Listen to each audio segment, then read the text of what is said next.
Pai, nós estamos aqui nessa noite para ouvir a Tua voz, Senhor.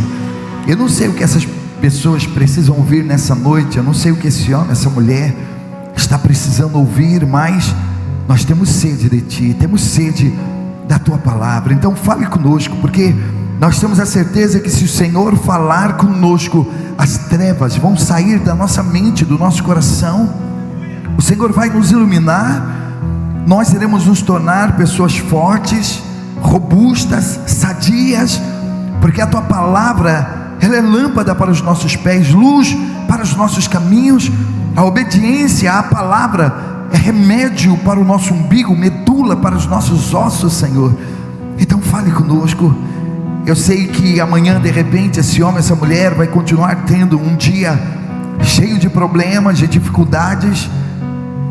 Eles terão muitas lutas, enfrentarão muitos problemas, mas se nós sairmos daqui alimentados pela Tua palavra, pela Tua verdade, cairão 1000 ao nosso lado, 10.000 à nossa direita, e nós não seremos atingidos. Então fale conosco, Senhor, nos guarde, nos livre do mal, nos proteja, nos ampare, Senhor,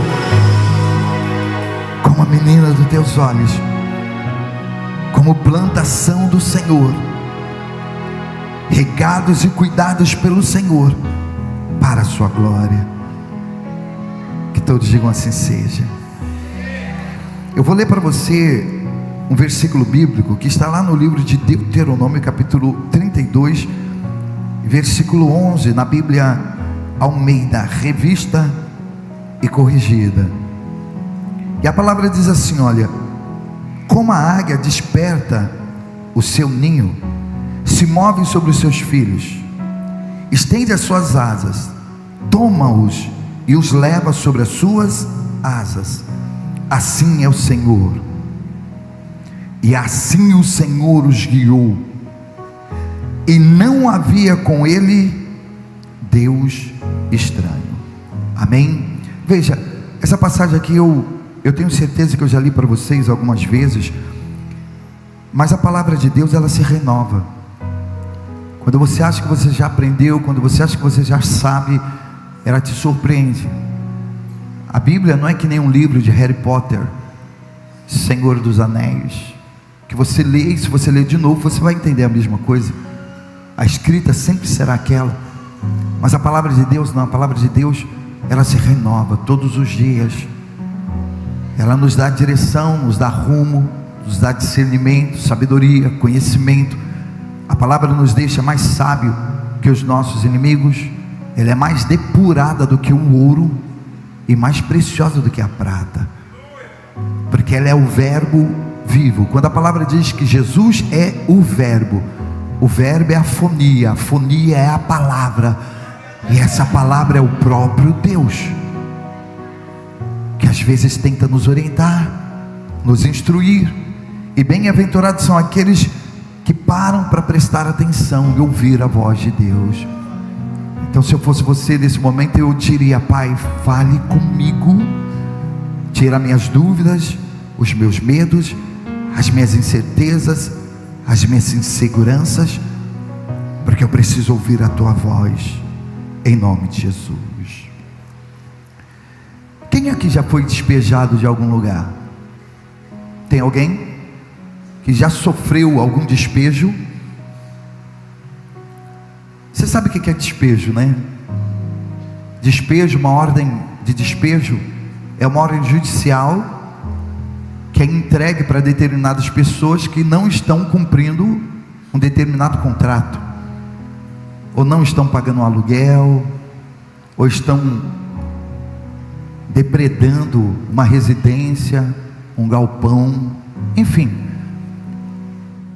E não existe nada mais constrangedor do que você ser despejado. No momento do despejo, às vezes não dá tempo nem de você tirar tudo aquilo que você tem. Há alguns agrupamentos do MST sem terras, que quando eles são desagrupados, desalojados, chega a hora de despejo, na maioria das vezes não dá tempo nem deles tirarem um pouco de coisas que eles têm dentro de casa. as máquinas vêm, passam por cima de tudo, destroem tudo, e é uma vergonha para aquelas pessoas que são despejadas. E se eu disser para você que Deus às vezes Ele é obrigado a fazer a mesma coisa nas nossas vidas? Deus é obrigado a nos despejar, a nos tirar de determinados lugares, de certas situações, porque às vezes nós ancoramos as nossas expectativas, a nossa fé ali naquele lugar, e nós não queremos sair,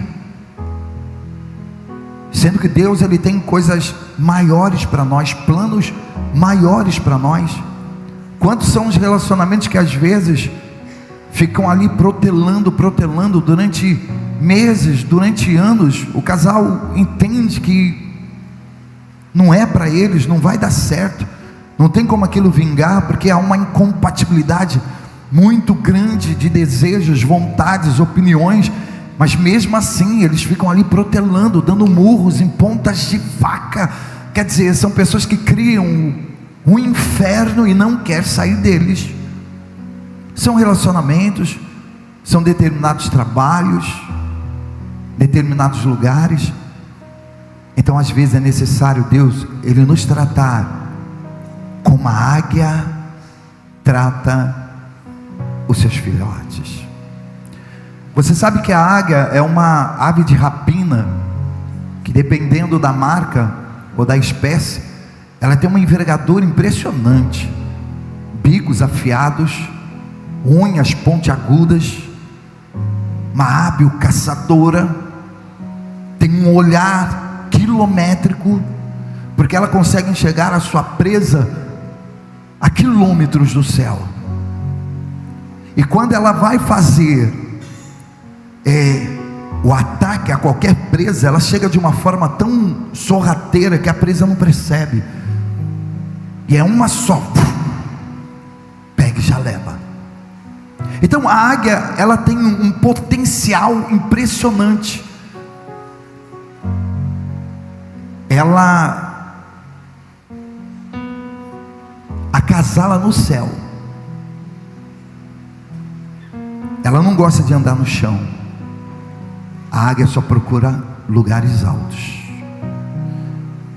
E quando chega a época do acasalamento, a época dela chocar os seus ovos, ela não procura lugares no chão. De repente, porque ela não quer que os seus filhos sejam criados como galinha, comendo qualquer coisa. Então ela procura um lugar bem alto, uma fenda de uma rocha, em uma montanha, e ali ela prepara o seu ninho. O seu ninho é composto de folhas, gravetos, palhas, e ela faz questão de colocar uma par de coisa, gravetos pontiagudos, no intuito até de defender os seus ovos, as suas águiazinhas, do ataque de outras aves de rapina, outros predadores. Ali ela choca. A primeira coisa que as águiazinhas vê quando nasce é o ninho. Elas não vê outra coisa a não ser um ninho, cheio de gravetos, de folhagem, de ramos, de uma certa maneira até confortável, porque é ali que elas vão crescer, é ali que elas serão alimentadas, é ali que elas vão se sentir seguras, elas vão ver o mundo através de frestas, e vão se sentir protegidas. Por quê? Porque do lado de fora existe como se fosse uma cerca de arame farpado. A mãe sempre vai estar ali, levando alimento 1, 2, 3, 4 vezes por dia, e durante um bom tempo elas vão viver ali naquele ambiente. Mas chega um determinado momento que elas vão ter que sair dali, que aquele lugar não vai mais caber aquelas águiazinhas. E se a águia não age da maneira que é o instinto dela agir, aqueles filhotes, eles nunca vão entender o potencial que eles têm, nunca compreenderão que eles não são galinhas, não são qualquer pessoas, não são qualquer uns. Então, quando Deus ali dá essa analogia, essa ilustração, a palavra diz que, olha, como a águia desperta o seu ninho e se move sobre os seus filhos, estende as suas asas e toma-os e os leva sobre as suas asas, assim o Senhor o guiou, e não havia entre ele e Deus deuses estranhos. O que Deus faz? Deus ele desperta. Se Deus ele não despertar, assim como a águia, se a águia não despertar, os filhotes vai ficando ali. Aquele vai ser o mundo deles, aquilo vai ser o horizonte deles. Eles nunca vão conhecer o potencial que eles têm de voo, de caça, nunca vão conhecer o potencial, olhos de águia, para ver o futuro, ver lá na frente, ver o que eles podem alcançar. Então é quando a águia vai e começa a diminuir o suprimento, vai diminuindo, cada vez ela vai levando menos alimento, e até então aqueles filhotes que todos os dias recebia 2, 3 porções de alimento, começa a receber uma vez só, começa a haver escassez de forma proposital, e como se não fosse o suficiente, ela começa a inverter os galhos que antes protegiam aquele ninho, guardavam aquelas águias, agora começam a ferir aquelas águias. E todos os dias que ela vai lá, ela vira aqueles espetos para o lado de dentro, ao ponto de ir sufocando aquelas águiazinhas, ir sufocando. Chega um determinado momento que ela não leva mais suprimento nenhum, e é o momento que aquelas águias vão ter que abandonar aquele ninho, vão ter que sair da casa, do lugar que foram criadas, foram alimentadas, foram protegidas, mas um lugar que já não cabe mais elas. Eu não sei com quem o Espírito Santo está falando aqui nessa noite, mas Ele está mandando eu te dizer que existem lugares que não te cabe mais. Existem certos relacionamentos que não te servem mais. Existem certas amizades que não te cabem mais, não servem mais para você.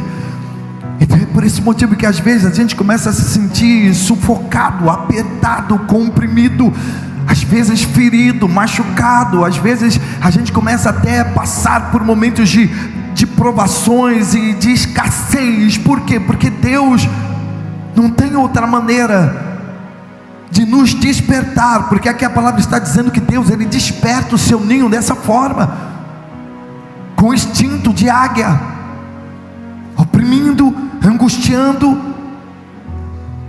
nos fazendo ter escassez, muitas das vezes nos fazendo ser machucados, magoados, para a gente sair de determinados lugares. Às vezes a gente olha para os lugares onde nós estamos, onde passamos, onde moramos.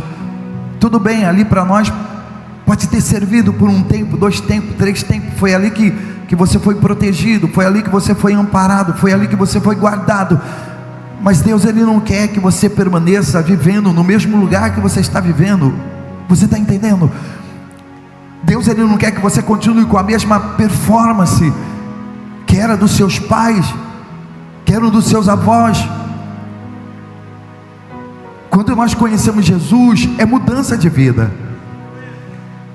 Não é porque os seus pais não tiveram, porque seus pais não conseguiram, não alcançaram, não é porque os seus pais foram infelizes, não é porque os seus pais morreram doentes, não é porque os seus pais viveram uma vida de escassez, de miséria, de pobreza, moraram mal, comeram mal, beberam mal, que isso vai caber para você. Não, você pode até ter nascido num lar como aquelas águiazinhas nasceram, você pode até durante um período da sua vida, dentro daquela casa, ter sofrido apertos, ter sofrido carência, a necessidade, mas hoje Deus, Ele manda eu te dizer que Ele quer te tirar desse mundo, Ele quer te tirar desse universo, Ele quer te levar para um lugar maior, um patamar maior, Ele quer mostrar para você o potencial que você tem, que você não nasceu para viver se arrastando, mendigando, chorando.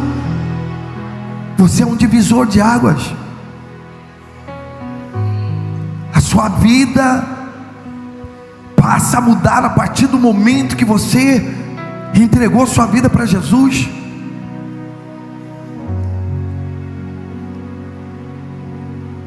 Jesus, como a gente tem dito para você, não nos chama para viver uma vida comum, uma vida como os nossos pais viveram, não. Costumes que a gente trouxe da casa dos nossos pais. Porque eu era assim, porque eu era assado, porque a minha mãe era assim, meu pai era assim. Não. Você podia ser uma mulher nervosinha antes de conhecer Jesus. Esse nervosismo você está trazendo lá do ninho que você saiu. Aliás, a maior parte dos costumes que nós temos, nós trazemos do nosso ninho, da nossa geografia, do lugar que nós nascemos.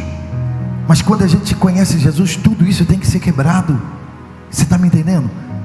Você não pode ser Maria Gabriela. Conhece Maria Gabriela? Eu nasci assim, eu cresci assim, vou ser sempre assim. É assim que eu sou, Gabriela. Vocês não é da minha época então. Quem tem meio século sabe. Quem conhece essa? Quem ouviu falar dessa novela Gabriela? Maria Gabriela. Travessa, levada da breca. Então ela tinha na cabeça, não, eu não mudo. Por quê? Porque ela já veio de um lar destruído, arruinado. Se você for querer continuar com a mesma pegada, com a mesma essência que você trouxe do seu pai, da sua mãe, dos seus irmãos, do lugar que você nasceu, você vai continuar vivendo uma vida desgraçada, de derrota, de perturbações. A mesma vidinha medíocre que você tinha lá atrás, você vai continuar vivendo. Então Deus, Ele nos chama para viver o novo, novidade de vidas. Deus nos chama para romper, Deus nos chama para fazer milagres na nossa vida, Deus nos chama para nós vivermos acima da curva, acima da linha do medo. E quando eu digo isso para vocês, porque essa é a realidade, é aquilo que a palavra diz, que Deus, Ele quer fazer no nosso meio, nas nossas vidas, no nosso coração. Mas enquanto nós estivermos presos ali, a única maneira dele nos tirar dali é realmente nos ferindo. Seja trabalho, seja relacionamento, seja família, seja igreja, seja lá onde for. Veja, de repente você está passando por tudo isso que você está passando, é porque Deus está querendo tirar você desse universo. Deus está querendo tirar você desse ninho. Você está sofrendo tudo que é perseguição, tudo que é calúnia, tudo que é afronta. Você está se sentindo diminuído a cada dia. De repente você olha e diz assim: não, Deus não me ama, Deus não está comigo. Eu tenho orado, eu tenho clamado, eu tenho buscado, mas a minha vida não muda. É porque de repente você ainda não parou para prestar atenção que Deus, Ele nos trata como a águia trata os seus filhos. Que quando chega o momento de mudança, nem que Ele tenha que te ferir, nem que Ele tenha que te machucar, mas Ele vai te tirar daquele lugar, se tão somente Ele for o CEO, o governo da sua vida. Então não murmure, não reclame, segure a emoção e pergunte para Deus: Deus, o que o Senhor quer da minha vida? Por que esse sofrimento? Por que esse tormento? Por que eu estou passando por esses momentos tão difíceis? Ao invés de ficar murmurando, reclamando, pergunte para Deus. Entre no quarto, feche a porta, dobre os joelhos, tenha aquele momento seu e Deus e você. Peça direção, discernimento, sabedoria. É como a gente ensina para você: Deus, eu não sei o que está acontecendo, eu não sei como vai ser o meu futuro, eu não sei o que o Senhor quer para mim, mas mesmo assim eu estou aqui confiando em Ti. Eu sei que meu futuro não é incerto, eu sei que tudo isso que está passando na minha vida está acontecendo, é para me projetar, é para me levar para algum lugar. Esses desertos, eles não são em vão, esses gigantes não são em vão, é para que o Senhor venha me mostrar o potencial que existe dentro de mim, porque de repente você é uma águia, você é filho de águia, você tem de tudo para voar, você tem de tudo para caçar, você tem de tudo para enxergar mais longe, mas você está vivendo que nem galinha, você está se arrastando, vive se arrastando, vive com medo de ser mandado embora desse trabalho, vive com medo de sair desse relacionamento, vive com medo de perder o que você tem, e de repente é o próprio Deus que está querendo te tirar de lá, é o próprio Deus que está querendo arrancar você nesse lugar, e você não está compreendendo. Você só vai compreender os planos de Deus na sua vida quando você deixar Ele ser o governo da sua vida, quando você fazer dele o chefe majoritário da sua existência, e dizer: Pai, eu sou teu e tu és meu. Eu sei que o Senhor não dá espólio daquilo que vai fazer na minha vida, mas eu sei que o Senhor sabe aquilo que eu não sei, pode aquilo que eu não posso, o Senhor faz aquilo que eu não faço, o Senhor abre portas, o Senhor libera destino, o Senhor faz milagres, o Senhor abre as comportas do céu e derrama bênção sem medida sobre a minha vida. E eu quero declarar que mesmo nesse deserto, mesmo enfrentando angústia, tribulações gigantes, eu quero dizer que a minha vida está nas tuas mãos, que se cumpre em mim a tua vontade. Se for necessário eu ser quebrado para ser feito um vaso novo, então Pai, quebra a minha vida, me dilacera. Pai, a tua palavra diz que foi do agrado de Deus moer Cristo Jesus. Você ainda não combateu até o sangue, você não sofreu até o derramamento de sangue para poder desistir, desanimar e dizer que Deus não está com você. Sabe, Deus, Ele trabalha de forma assim que você não vai compreender, eu não vou compreender, mas tudo que Ele faz é para o nosso bem. Então, o que às vezes me deixa impactado quando eu leio esse versículo, mesmo sendo um versículo só, lá no Velho Testamento, figuras, sombras, alegorias, só assim para as águias se despertarem, só assim para a sua ninhada se despertar, sendo sufocado, apertado, comprimido, enfrentando escassez, enfrentando desertos gigantes. Essa situação não é para destruir você. O que você está passando não é o seu fim, mas é para te despertar e você entender: eu preciso buscar mais a Deus, eu preciso me entregar mais, eu preciso viver mais para Ele, porque Ele não quer que eu viva me arrastando.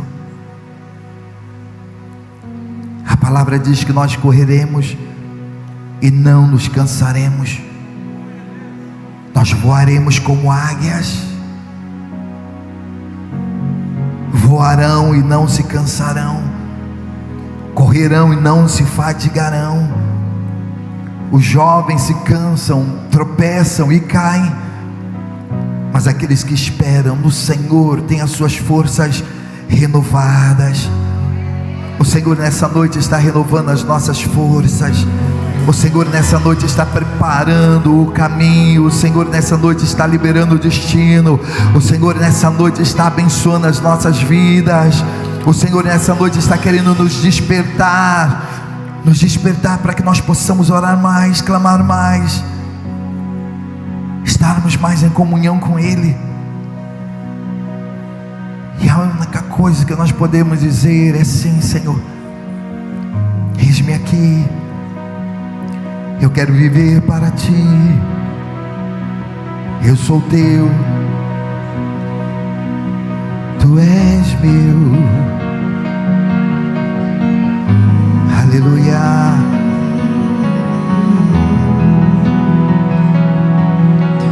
Luto contra vozes que me dizem que eu não sou capaz.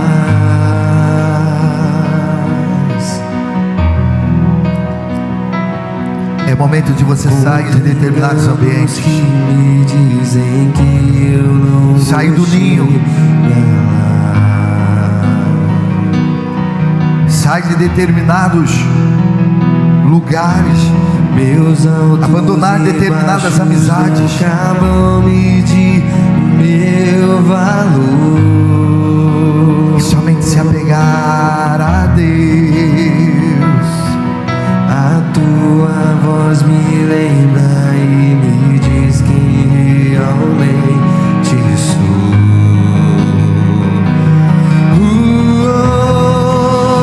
Diz que amado sou. Sem que eu me sinta assim. Você é amado. Diz que forte sou. Você é protegido, você é amparado. Fraqueza em mim. Você é guiado. Que seguro estou, se frágil me senti, e que não estou só, pois eu pertenço a ti. Você tem valor. Eu creio sim, Eu creio sim, no que diz sobre mim. E tu és meu, eu te escolhi, eu te gerei, eu te tomei pela minha mão direita. Tudo que importa agora é o que tua voz me diz. Diz assim pra ele, ó: a minha identidade e o valor. A minha identidade e valor Só encontra a ti. encontro. Só Deus para dizer qual é a sua identidade. Só Deus para dizer quem você é. Porque muitas das vezes o seu marido diminui você, o seu pai te diminui, o seu namorado diminui você, o seu amigo te diminui. Só Deus, só Deus, só Deus para dizer o valor que você tem. Aleluia. Em meus fracassos e as Aleluia. vitórias te darei também. E eu estou aqui nessa noite para te dizer: Diz que amado sou, sem que eu me sinta assim. Diz que forte sou, toda fraqueza em mim. E que seguro estou, se frágil me senti. E que não estou só, pois eu pertenço a ti. creio sim. Eu creio sim. Diga para Jesus: eu creio. Eu creio sim no que diz sobre mim. Diz que amado sou, sem que eu me sinta assim. Diz que forte sou, quando há fraqueza em mim. E que seguro estou, Frágil, que não estou só. que não estou só, pois eu pertenço a ti. Sabe, gente, olha aqui para mim. É uma grande realidade. Às vezes só Jesus para nos fazer entender o valor que nós temos. Porque quando um homem se aproxima de uma mulher e começa a dizer o valor que ela tem, de 2 a 1, ou ele quer pegar, ou ele quer pegar. A mulher sabe disso. Nossa, mas você é tão gata, mano. Você é tão linda, mano. E aí, gata? Bora? Eu sei que ainda existem homens verdadeiros, mas quando o homem é verdadeiro, ele não fica galanteando a mulher o tempo todo. Nossa, como você é linda, nossa isso, toda hora mandando mensagem, não existe isso não, filho. cara fica muito no seu pé, te galanteando. Isso serve para qualquer pessoa. Quando as pessoas começam a dizer muito o valor que você tem, ou porque elas te amam muito, muito, e você já faz parte da vida delas, e elas fazem parte da sua vida, ou então realmente o cara está a fim de outra caminhada contigo. Então aqui é o único lugar que, quando você escuta a palavra dizer que você tem valor, ela é verdadeira. Quando a gente diz: olha, você é a pessoa mais importante desse mundo para Jesus, nada vale mais que a sua vida, é porque você vale mais que todo esse mundo para Jesus. Para Jesus, você é precioso, você é valioso. Por que a gente procura orientar sempre os cooperadores, os pastores, os obreiros a tratar bem vocês? Porque vocês é o povo de Deus, é a geração eleita, o sacerdócio real, é a nação santa, é o povo adquirido. Nós somos Barrabás. Você sabia que nós somos Barrabás?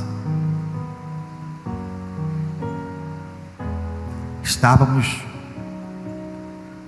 a alguns minutos da crucificação, alguns minutos da morte,